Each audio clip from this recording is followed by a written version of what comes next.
first, I didn't believe it either. Neither did I.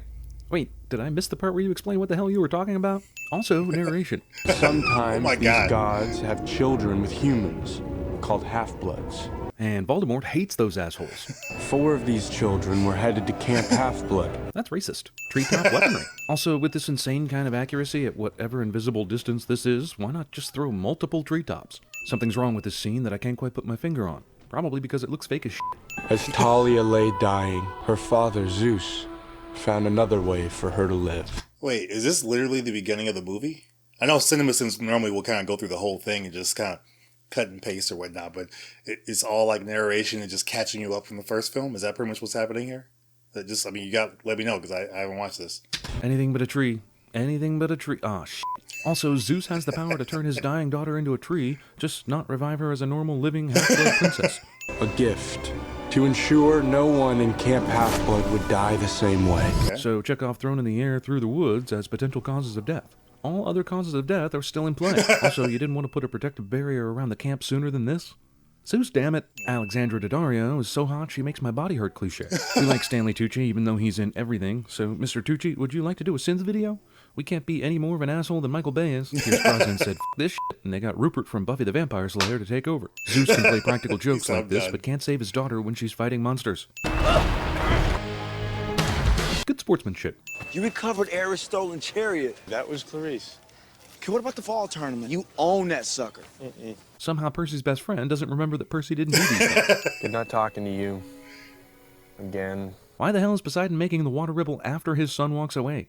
Was there some falling out we didn't catch in the last movie? Right. There's pretty much no reason to keep this character's identity under wraps, but sure, suspense, I guess. Is he messing I don't know what that I is. think he's hungry.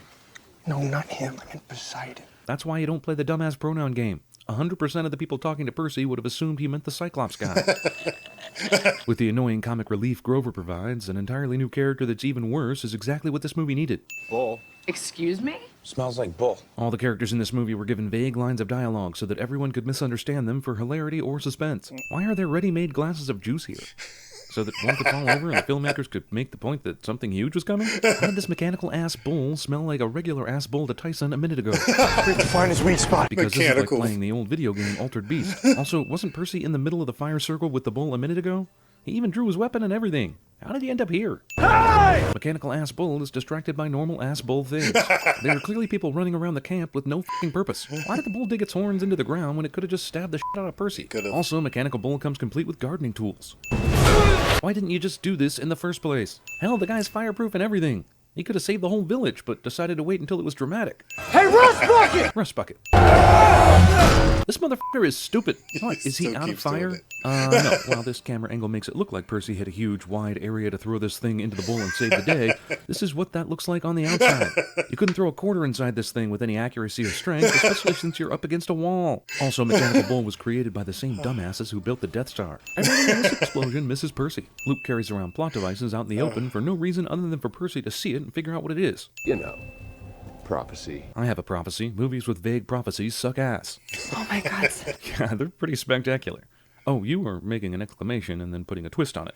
Never mind. Zeus just doesn't have the power to keep his daughter alive, even in tree form. Luke poisoned the tree. Oh, Lord. I figured that out completely when I saw him carrying around that blue bottle for no reason.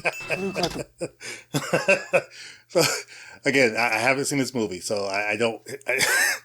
I'm a little bit lost on what's happening. It's just kind of jumping around, but obviously I can see that this Luke guy poisoned the tree. Zeus made the tree from his dead daughter, and Percy Jackson saw the blue vial and just assumed that's what he used to poison it. I guess, am I on track here so far? All right, cool. Bull in. It looked like the bull completely shattered the barrier rather than being let in, but sure. Let's stick to that inaccurate account of the events. Also, it might have been in Luke's best interest to inform all the bad guys that he was going to poison this tree, and they could have destroyed Camp Half-Blood, but nah, you really should try and find some obscure mechanical bull to do the job. When you come back down, we'll talk some more. Assuming you're still sane, that is. Or I could just tell you this easy-to-remember prophecy myself and spare you the possible insanity. Oracle storage. They destroyed Cronus and banished his remains to the depths of Tartarus. Olympian gods took no more precautions than the people who buried Parallax. Only one half-blood child of the 3 eldest gods can defeat him. Because reasons. It's Olympus to Because preserve. reasons. or raise? And that is raise with a Z, as in destroy, I asked. Oracle is perfectly ready to clear up grammar and spelling issues with the prophecy, but not provide answers as to what some of it means. That, or Percy simply didn't ask. You are the only living half-blood heir of Zeus, Hades, or Poseidon. Prophecy could refer only to you. And because I'm sticking to this arbitrary rule that half-blood has to mean half-human in every context no matter what, we won't even bother to bring up the Cyclops. I'm surprised you want to go along with her on this, Mr. Undershirt. Underwood. Whatever. Nothing makes silly comic relief characters more hilarious than forgetting people's names constantly. I guess. We're guarding too. I guess none of these guards have ever witnessed suspicious behavior before? I'm not going with the Cyclops. Let me guess, the monsters we saw at the beginning of the movie that killed Zeus's daughter were Cyclopes, and she mistrusts Tyson because of that thing that happened 10 or so years ago? But that'll be some huge reveal later, I guess. It makes the mystical look normal. This seems made up so that Tyson could have 2 eyes and they could save on the special effects budget. Extreme we makeover go. alert. There just happens to be a mystical cab that takes mystical people places. How do you turn a profit running this kind of business? Tempest split! This whole scene is one of the most obnoxious things ever put to film. I'm gonna go ahead and give it 5 sins. Oh, no, you didn't! Oh, f*** you. Didn't that prophecy say you're gonna make it till at least 20? Now we know why there's a mystical cab out of nowhere in this story. They have important prophecy information crucial to the plot. What do you know about the prophecy? Didn't you get the prophecy from the Oracle herself? What more information could they possibly have? I think we're in Olympus. Hail to you, great Zeus! Look, the guy who just rattled this off The fleece is guarded by Polyphemus. Captured Odysseus? Lives in Circe land? is not mistaking Washington, D.C. for Olympus. Extra shot of nectar. You mean there are mystical creatures everywhere just hanging out, working at coffee shops? How did Grover know that this girl was one of them when she obviously didn't know that he was one of them? These guys are just waiting for Percy and crew in Washington, D.C.? What, do they have some sort of demigod GPS or something? Did they know the cab would randomly take them here and drop them off? We saw Luke use this earlier, but it seems a terribly useful device that could transport them anywhere they want to go at any time. Later we find out they're sailing to the Sea of Monsters. Why not just transport there? Luke has Grover. So Luke just happens to be looking for the exact same golden fleece Annabeth randomly researched on her iPad? Lucky for Luke, Annabeth figured this completely random thing out, because how else would he have been able to kidnap a satyr to help him find the fleece? But we don't know where he is. I know someone who does. I know someone who does cliché. Also, this person is located in Washington, D.C., and he's just a short walk away. Amazing. Yes, Oh man, they dragged perfect. poor Nathan Fillion into this, didn't they? You twist the cap off this, you release the winds from the 4 corners of the earth. So they accidentally came to D.C., Grover just happens to get kidnapped while they're in D.C., even though they never planned to go there. Luke's dad is in D.C. at a UPS store, and he just happens to have some magic plot device in his warehouse. Awesome. Luke's on a yacht called the Andromeda. It's passing by Chesapeake Beach as we speak. You mean Luke is, at this minute, close enough to track down? Imagine the odds. What? Percy reaches Chesapeake Beach, and they just happen to see Luke's yacht floating by in the distance. That's it. That's Luke's yacht. I can tell because I spent so many summers on Luke's yacht that I can spot it from a distance. So does Poseidon know a hippocampus based in the D.C. area? Or did he make this thing magically appear? Because he could have made him magically appear closer, you know? Sometimes you just gotta ask. All I've been doing is asking. This never gets resolved, by the way. We never find out why Poseidon hates Percy so much. Oh, God, yes. Oh, you meant the journey. I forget what I said. Oblivious demigod bad guys are oblivious to other demigods in their presence, and no one saw the luck dragon approaching their vessel a minute ago either. She just happens to be in take a look at this random traveler's mode so that we can see that they have the remains of Kronos. Oh, you're just now smelling the intruders? Like you couldn't smell them before they went up the stairs? Right, the satyr. Well, he should be in the Sea of Monsters right about now. I sent him on ahead with some friends. You sent him ahead with some friends? Ahead of what? Why aren't you going with them? Yeah, what's Aren't you happening? going there anyway? What is so important for you to be on the yacht right now? Also, you couldn't get a private jet to fly closer to the Sea of Monsters, and instead you just sailed the entire way down there? You obviously have the means, so why didn't you do that? Not to mention the magical transporting thing. It wasn't easy to find. Not to I had to mention. crawl through the depths of Tartarus itself, and then Cleveland. That's hilarious. That explains so much. So, I and it's mean- amazing how American-centric these Greek gods continue to be in this series. Couldn't we Bad see guys that, hung though? Annabeth's backpack nearby for no particular reason. Wait, I want to see the Tartarus stuff. Like, I've played God of War. Have you played God of War 3? And you go to, I don't know if you go to Tartarus, but I know you go to Hell. Maybe is that part of it? I can't remember. No, you go to Tartarus. It's like one of the other places before you fight Hades. But that game is amazing, by the way. But I would have wanted to see that. I know he's a bad guy, but could we at least have seen that? Does that happen in the movie? Seems like it doesn't. So I don't know. I feel like that would have been cool. Let me know. Instead of just throwing it overboard or keeping it in a safe place. That's genius. Really? You can't use his water superpowers to bring that engine back up, or have Percy do it? Really? We were told that this Hercules wind power thing called winds from the four corners of the earth, making it sound like this super impressive, powerful thing. But it appears as though this is its only real use. Shouldn't he be blowing this yacht away right now? Right, yeah. Just take it slow. Does he have a choice in how slow this magical Hercules wind thermos works? The Cyclops killed her. Everyone else in the world would have just said, a Cyclops killed Thalia, instead of playing the pronoun game. I should have used two hands. Or you could call on your dad to throw it back, or use Percy's water powers to get it back, or call Aquaman since he's not busy. What is this stuff? Prometheus. They prefer dead Confederate sailors whose lives have been given in tribute to Ares. But zombies is fine. Then why did all these other zombie dicks look up like Annabeth had just said the wrong thing? You should watch what you eat. Oh, f*** you. Just don't forget. Clarice talks in sentence fragments so that Percy has to ask what the hell she means by that. But instead of being able to read Greek, I can see map lines. Something that was never brought up until now. Plot. 30, 31, 75, 12. Hey, those are the numbers the taxi lady said. That's fortunate. Tyson, let go of my hand. Both of your hands were gripping the windshield just before this stupid remark. How did Grover get this disguise? And I guess Cyclopes are supposed to be dumb and half blind, but can he not see the other two eyes that are obviously sticking out from under the fake eye? This is too dumb to be true. Half-blood! You can smell the half-bloods and you can see them at a distance, but you couldn't smell or notice the freaking satyr just because he put on a disguise? Yeah, she's dead. I mean, she didn't break one bone or go unconscious or anything. Give me that fleece! Pointless She is demands. dead. How did he know this was propping up the boulder?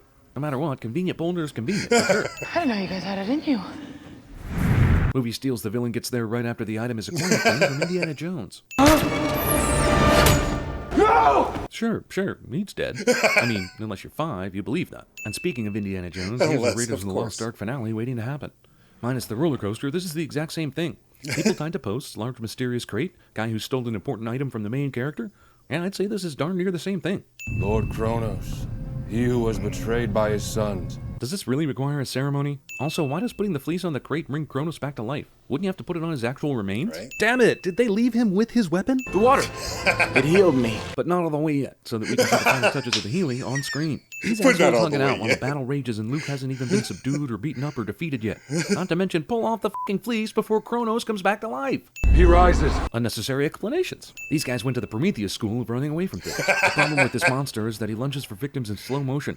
Cut out the slow motion, you might kill some fools. Well, don't just stand there, dude. Keep swinging. Your sword obviously works, so what are you staring at Kronos for? You want to know who gave me this sword? No, just start swinging it into his flesh. What are you waiting for? Why doesn't he just throw Percy Jackson down to the ground like he scored a game-winning touchdown in the Super Bowl right now? Grover is surely dead from this point. How did everyone here blank on the monster that just got up and was about to stab Annabeth in the back? How did you miss that Anyway, good thing they got that fleece, huh? Well, I think you should be the one who gets to do the honors. Instead of just throwing the fleece on the tree immediately, they had to go back into camp, show everyone they had the fleece, and then figure out who was best suited to put the fleece on the tree. This asshole tree could have died in that time. I love how movies do that though. Like they'll just take their time. Like we should have been done with this. We should have like really fixed this whole situation. Let's take our time to, let everybody see what's going on and marvel at what's about to happen and then do it. But give either the bad guy time to stop us or possibly, be too late. It's that tension. I know it's the tension. Finding out you have a destiny is a lot like finding out you have a half-brother who's a Cyclops. Might not be as bad as you think. It was pretty bad. Wait, she grew as a tree all this It was time, pretty but bad. still grew into a teenager while petrified in the ground? Get the f*** out of here. Come on, help her. The chick has a tree growing out of her. How in the world do you simply pull her out of the ground like this? Maybe the Oracle meant Talia all along. What, are you aware that you're in a movie trying to get another sequel or something? No, the Oracle did not mean Talia. The whole f***ing prophecy pointed to events that happened in this movie. Also, they left this crate out in the open. That's worse than giving it the parallax treatment. Also, why is it glowing? If Kronos had the ability to come back to life without the fleece all along, why didn't he just do that? And why did his remains bother going back into the crate in the first place? Holy Zeus, I'm confused. 129. I had to crawl through Turned the depths into a of tree. Tartarus itself. Was that Free Willy?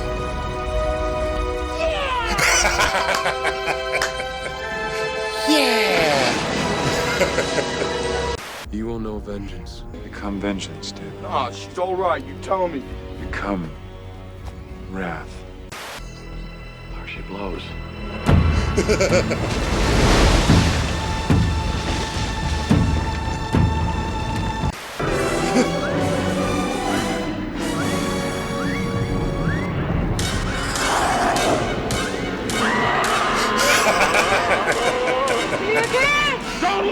Keep your eyes shut! You seem happy? You're happy. I hate that. A certain flower or a whiff of smoke can bring up experiences long forgotten. If it's to last, then the getting of knowledge should be tangible. It should be smelly. Can I get 4 venti half no whip lattes? And an extra shot of nectar. A lot going on there. I wonder how much the pitch meeting will cover from that, because it feels like there's a lot that's happening in this movie. Considering it's a sequel, you kind of expect that, but I really didn't want to see this movie. I didn't really care for it. So the first one, at least. So I was like, never mind on this one. Funny stuff from Cinemasins. I got to do more of these. Let me know if this worked, though, as far as how I went about it. If you want to see something different, let me know. But funny stuff. This movie just looks like it was a train wreck overall. Like they just don't know what they're doing. And so that's the feeling I get, especially for movies that are trying to, connect or tug on the Harry Potter string or just the YA novel string of films and fantasy and whatever the case may be. Divergent tried. Obviously, Hunger Games tried and did a very good job. This one tried and just didn't pan out. We got the TV show, but we'll see. But you know what? Let's just stop this one now. Let's go and watch the pitch meeting, and let's see what Ryan George has for us.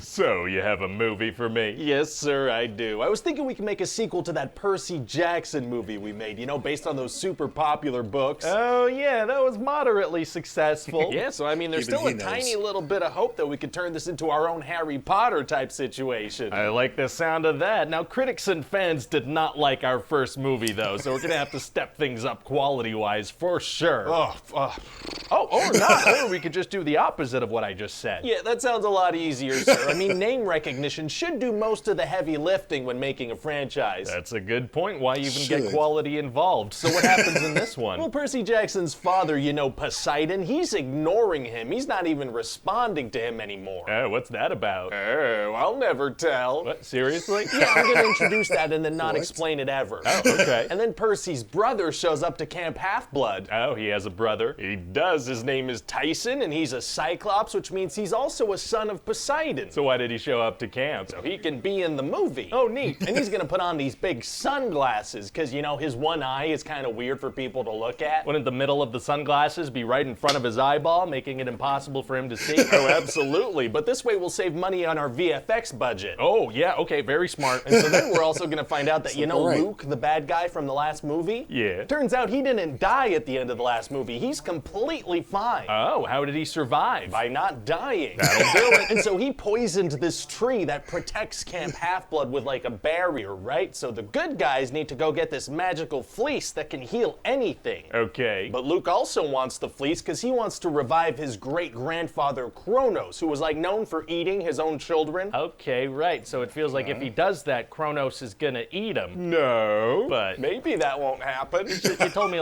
2 things about the situation. Kronos eats his own children and Luke is the child of his child's child. Yeah. So anyway, Kronos would annihilate the Olympians, right? So the good guys need to get this fleece before Luke, because everything is at stake here. Wow, yeah, sounds important. It is. So they send 2 people. What? It's like a 1-person plus 1 sidekick situation at camp, so. But everything is at stake. Yeah, so they send this one girl, Clarice, and also a satyr, and then I guess everyone just kind of hangs out and hopes to not be annihilated. Wow, well, interesting strategy, I guess. But Percy and his friends, they go anyway, because there's this prophecy. Prophecy, yeah, sure, okay.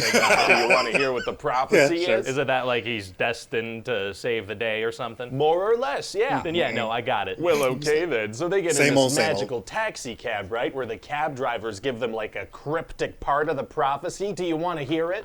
It's a prophecy in a YA movie. I get it. That's fair. So then these cab drivers realize they don't have any money, so they kick them out of the cab in Washington, D.C., which is not where they wanted to go. Okay. And then Percy's friend Grover, he's going to get kidnapped by Luke, who has this teleportation device. Oh no, so I guess he takes him right to where the fleeces, huh? No, he takes them to a boat, and that's how they're gonna get there. Why not use the teleportation device to go all the way, or at least much closer? Because then the movie would end super quickly, so they're gonna travel by water, which is the thing that the hero of this movie can control. Exactly. That makes sense. So then Percy and his friends decide to go see Luke's father, Hermes. And where's he located? Washington, D.C. Wow, well thank God the taxi cab randomly dropped them off there. Yeah, pretty crazy coincidence that would happen, right? I mean, what are the odds? You couldn't write something like that. But you did, though. I did write that. So what's this guy's deal? Well, it seems like he's working at the front desk of a UPS store, but then we realize that he's running this massive shipping operation with hundreds of employees. So why is he dealing with customers at the front? So we can have a fun little reveal moment. Yeah, but that's like Jeff Bezos working the phones at Amazon tech support. Yeah, but maybe one or two people in the audience will laugh, so it's worth it not making any sense. Okay. That's fair. So then Hermes gives them the exact 2 items they're gonna end up needing just a couple of scenes later, and then we never see him again. Oh, very considerate of him. So they end up going to Luke's boat, but they get put in a cell pretty quick. Unsupervised and unguarded, I imagine? Of course. So then Percy uses his water powers to rock the boat so they can reach their backpack, which was left right outside their cells. Oh man, bad guys are terrible at taking prisoners. They sure are, sir. So then there's gonna be this funny moment where Tyson gets seasick because the boat was rocking. Isn't he the son of Poseidon? Why would the sea make him sick? It doesn't make a lot of sense, sir, but maybe 1 or 2 people will laugh, so. Gotcha, get that logic out of here. And so then they use this magical packing tape that Hermes gave them, which has the power to make an instant hole. Oh, instant holes are tight. Oh, very gross sounding, sir. So then Percy makes this big wave that he escapes on, and Luke follows him on the wave for a bit, but he ends up falling. Well, water control is Percy's power. How did Luke follow him on a wave? Unclear. So eventually they end up getting the fleece, but Luke catches up with them and steals it. Oh, very mean. Yeah, and he puts it on Kronos' sarcophagus, which wakes him up, and you know what he does? He eats Luke. He eats Luke? Yeah, because that's the thing you said he was known for doing. Yeah, big plot twist that I fully telegraphed. Also, Kronos eats Percy's friend Grover. Oh no. Yeah, and this guy is made of like lava or something, so it's pretty serious. Man, so gonna be pretty tough for Percy to beat this guy, huh? Actually, it's gonna be super easy. Barely an inconvenience. Oh, really? Yeah, it turns out this sword that Percy was given in the last movie, that's part of the prophecy, and that cuts through this guy like butter. Wow, well thank God that the thing that was handed to the hero through no effort or merit of his own was the only thing that could save the day in this situation. Yeah, it worked out great. So then Grover and Luke fall out of Kronos' stomach. Are they okay? Yeah, no, they're perfectly fine, because being eaten by a monster made of lava isn't anything to worry about, you know? Well, so nothing about that situation was ever really dangerous, was it? And so now the good guys have the fleece that heals anything, but then Annabeth gets stabbed by a monster. Oh.